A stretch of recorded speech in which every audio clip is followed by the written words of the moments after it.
Thank you for joining the President of the United States special address at Cop27. Please silence all electronic devices and please take your seat as the event will begin now.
Ladies and gentlemen, the President of the United States.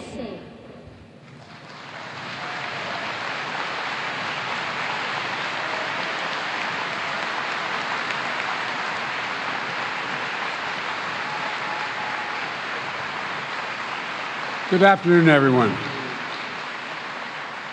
Thank you, thank you, thank you.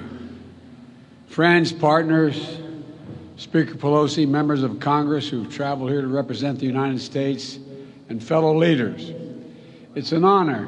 It's an honor to once again participate in this critical summit. And I'd like to thank our host, President Sisi, for bringing us together at this pivotal moment. Thank you, Mr. President.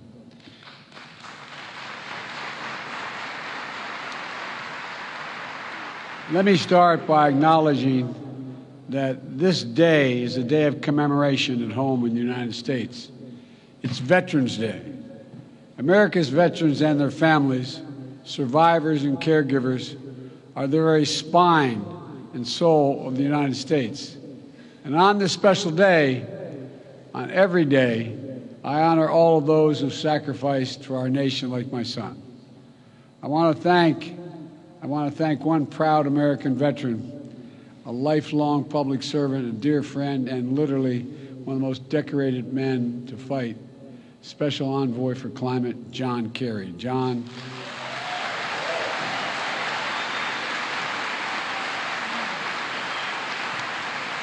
your commitment, your passion, your diplomatic expertise have been absolutely critical to delivering incredible progress on climate issues over the past 2 years.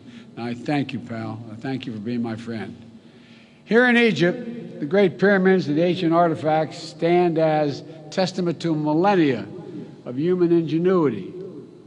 We see our mission to avert climate catastrophe and seize a new clean energy economy not only as an imperative for our present and future, but through the eyes of history.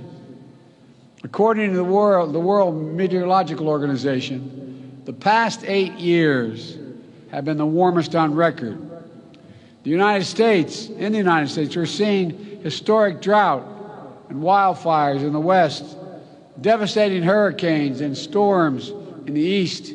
Here in Africa, home to many nations considered most vulnerable to climate change, food insecurity. Hunger follows 4 years of intense drought in the Horn of Africa. Meanwhile, the Niger River in West Africa, swollen because of more intense rainfall, is wreaking havoc on fishing and farming communities. In Nigeria, flooding has recently killed 600 people. 1.3 million more are displaced. Seasonal livestock migration routes have been used for hundreds of years, are being altered, increasing the risk of conflict between herders and local farming communities. The climate crisis is about human security, economic security, environmental security, national security, and the very life of the planet. So today, I'd like to share with you how the United States is meeting the climate crisis with urgency and with determination to ensure a cleaner, safer, and healthier planet for all of us.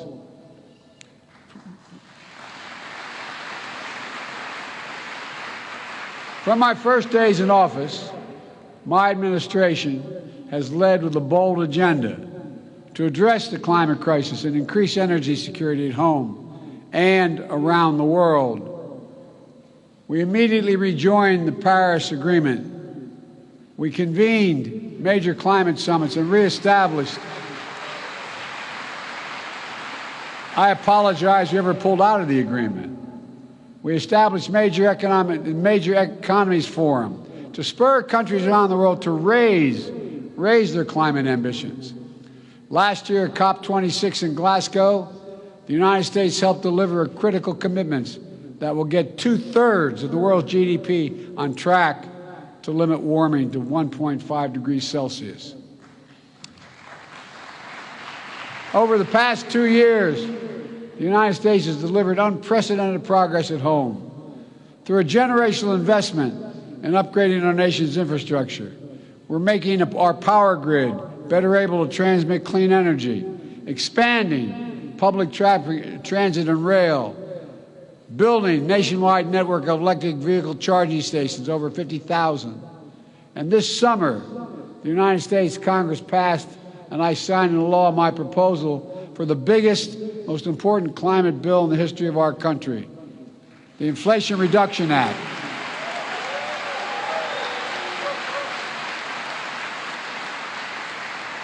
It includes less than I asked for, but a significant amount, $368 billion to support clean electricity, everything from offshore wind to distributed solar, zero emissions vehicles and sustainable aviation fuels, more efficient electrified buildings, cleaner industrial processes and manufacturing, climate-smart agriculture and forestry, and more.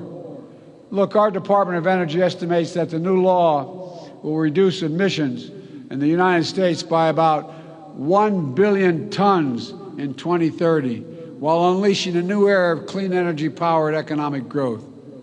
Our investments in technology, from electric batteries to hydrogen, are going to spark a cycle of innovation that will reduce the cost and improve the performance of clean energy technology that will be available to nations worldwide, not just the United States. We're going to help make the transition to a low-carbon future more affordable for everyone, accelerate decarbonation beyond our borders. In fact, the International Energy Agency recently concluded that our significant climate investment will, quote, help turbocharge the emerging global clean energy economy. I was reading their quote, sorry. It's going to shift the paradigm for the United States and the entire world.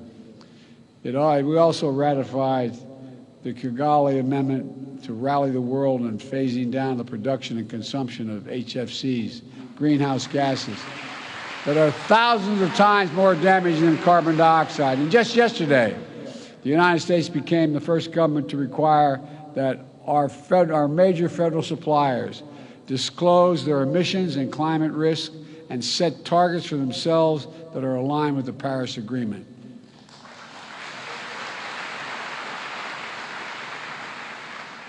As the world's largest customer, with more than $650 billion in spending last year, the United States government is putting our money where our mouth is to strengthen accountability for climate risk and resilience.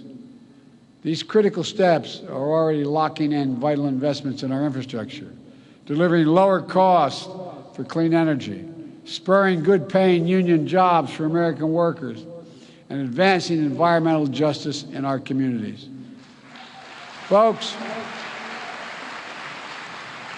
we're proving that good climate policy is good economic policy. It's a strong foundation for durable, resilient, inclusive economic growth. It's driving progress in the private sector. It's driving progress around the world. And the sum total of the actions my administration is taking puts the United States on track to achieve our Paris Agreement goal of reducing emissions 50 to 52% below 2005 levels by 2030.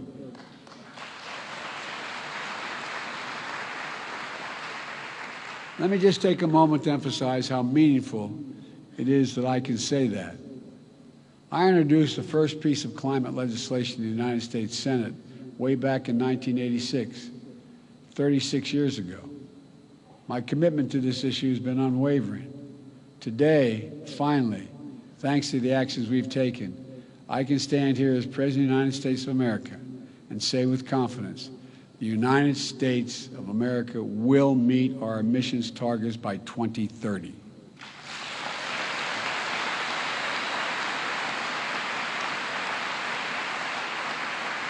We're racing forward to do our part to avert the climate hell that the UN Secretary General so passionately warned about earlier this week.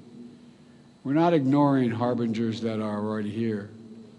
It's true, so many disasters, climate crisis is hitting hardest those countries and communities that have the fewest resources to respond and to recover. And that's why last year I committed to work with our Congress to quadruple U.S. support to climate finance and provide $11 billion annually by 2024, including $3 billion for adaptation. That's why the Fund Emergency Plan for Adaptation and Resilience, PREPARE we call it, to help more than 500 million people in developing countries respond to climate change. We're already requested more than $2 billion for the PREPARE this year. I'm going to fight to see that this and our other climate objectives are fully funded.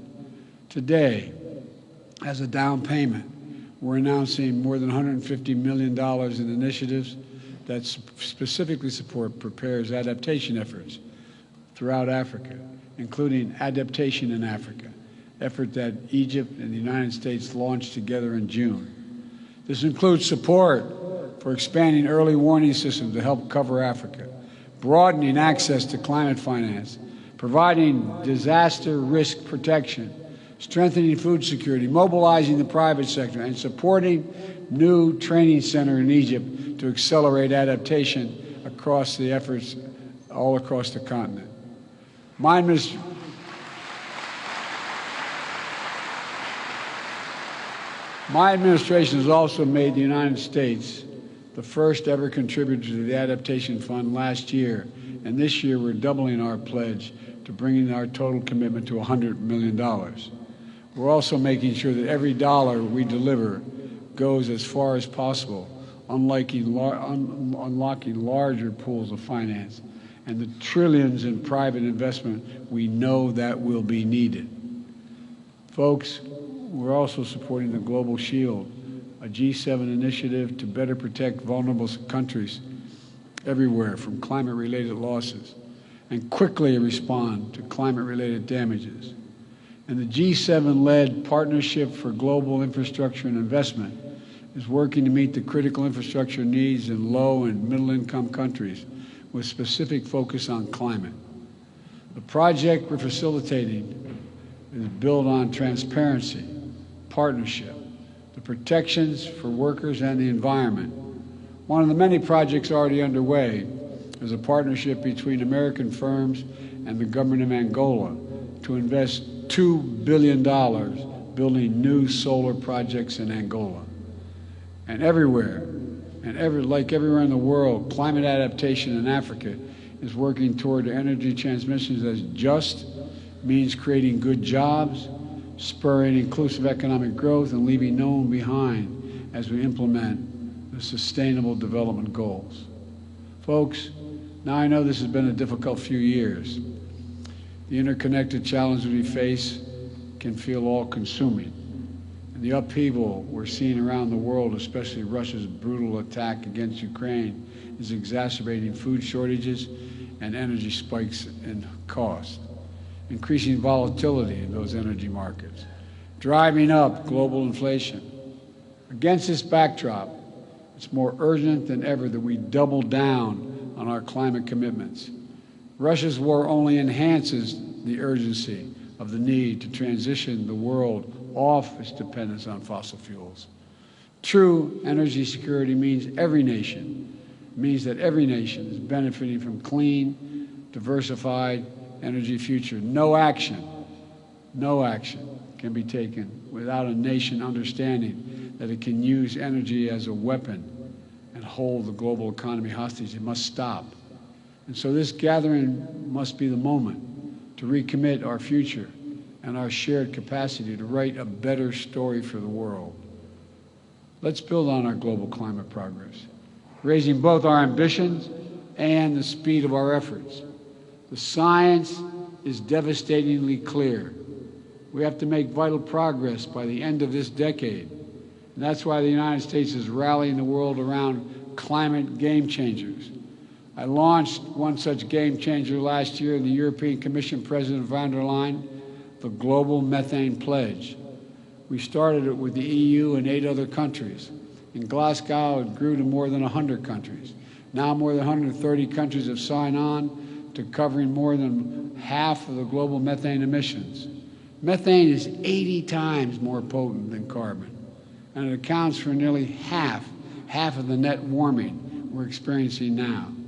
So cutting methane by at least 30% by 2030 can be our best chance to keep within reach of 1.5 degrees Celsius target.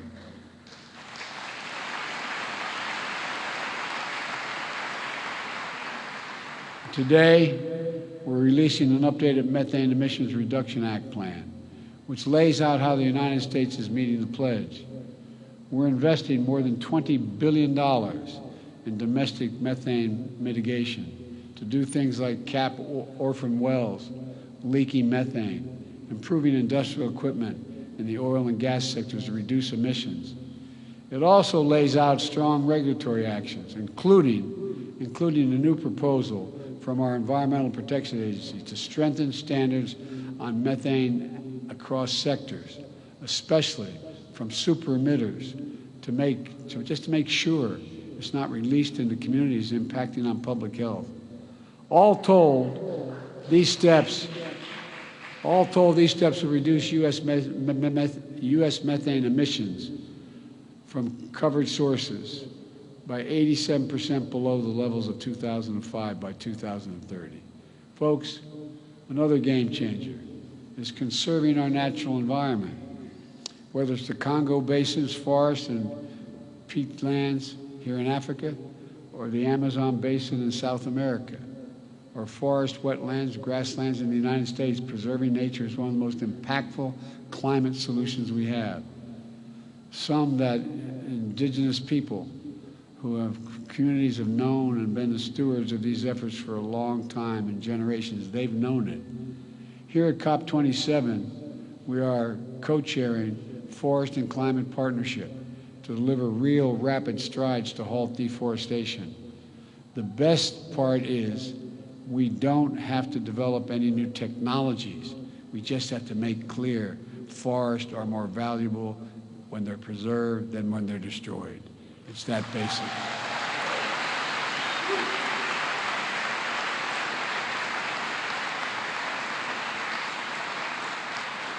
And those who are able should be chipping in to help those countries, in fact, preserve those great forests. We're bringing together partners across the public and private sector and philanthropic sectors to put the healthy ecosystem at the heart of healthy economies. This is it's going to take all of us. It's going to take all of us. We need to harness our capacity to tackle emissions in economic sectors like international shipping. If the shipping sector were a standalone economy, it would rank as the 10th largest emitter in the world. So together with Norway, the United States has launched the Green Shipping Challenge. During this COP, we've seen dozens of commitments from governments as well as ports and private companies to facilitate green shipping corridors and align the sector with the 1.5 degree goal. If we can accelerate actions on these game changers, we can reach our goal. We can keep it within reach as well. But to permanently bend the emissions curve, every nation needs to step up. At this gathering, we must renew and raise our climate ambitions. The United States is acting. Everyone has to act. It's a duty and responsibility of global leadership. Countries that are in a position to help should be supporting developing countries so they can make decisive climate decisions, facilitating their energy transitions, building a path to prosperity and compatible with our climate imperative. If countries can finance coal in developing countries, there's no reason why we can't finance clean energy in developing countries.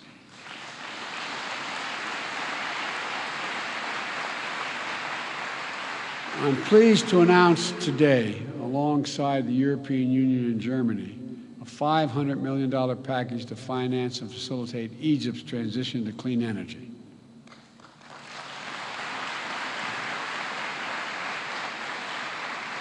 This package will enable Egypt to deploy 10 gigawatts of renewable energy by 2030, while bringing offline 5 gigawatts of inefficient gas-powered facilities, reducing emissions in Egypt and and power sector by 10%. We will also work with Egypt to capture nearly 14 billion cubic meters of natural gas, which Egypt currently flares, vents, or leaks from its oil and gas operations. And because of this cooperation, Egypt is elevating its climate ambition and submitting enhanced national determination contributions. If we're going to win this fight, every major emitter nation needs to align with the 1.5 degrees. We can no longer plead ignorance to the consequences of our actions or continue to repeat our mistakes. Everyone has to keep accelerating efforts throughout this decisive decade. My friends, I came to the presidency determined to make the transformational changes that are needed, that America needs to make, and we have to do for the rest of the world, to overcome decades of opposition and obstacles of progress in this issue alone, to reestablish the United States as a trustworthy, committed global leader on climate. As I stand here before you, we've taken enormous strides to achieve that. But I don't stand here alone. This progress is being driven by young people all across America. Like young people around the world, they feel the urgency of climate. They feel it deeply. They're committed to these issues. They know the stakes, and that's their world we're creating. This is not to stand by and allow us to fail in this responsibility. We can't. That's why as I look out of all the things that we've accomplished, but so much more to do, I'm optimistic. For all the work that remains to be done, we have to put down significant markers of progress. The United States has taken enduring steps to meet our goals. We're delivering on our promise of leadership, and more of the world is standing with us. Though determined diplomacy is necessary, we're finding consensus, building understanding, and launching new approaches. And the inspiring passion of young people, civil society, climate activists, indigenous communities is literally galvanizing the world.